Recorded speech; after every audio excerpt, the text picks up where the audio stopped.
خدا تعالیٰ جو پرندوں اور پھولوں تک کی فکر کرتا ہے، یقیناً وہ ان تمام مرد اور خواتین کی بھی فکر کرتا ہے جس کو اس نے اپنی شبیہ پر بنایا ہے، جنہیں اس نے اپنی شبیہ پر تخلیق کیا ہے، اور جو اس کے بچے ہیں، ہم اس کے بچے ہیں۔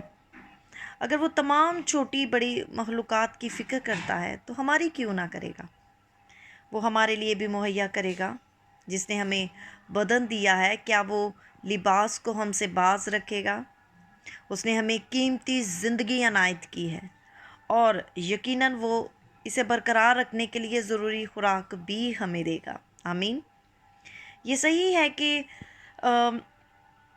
ہر ایک فرد کو اپنی جسمانی ضروریات کا خیال رکھنا چاہیے، لیکن اسے فکر مند ہوئے بغیر خدا پر بھروسہ بھی رکھنا چاہیے، اور خدا پر بھروسہ رکھتے ہوئے ایسا کرنا چاہیے کہ اسے دعا کرنی چاہیے، اسے مانگنا چاہیے، اپنے دل کی باتیں اس سے کرنی چاہیے۔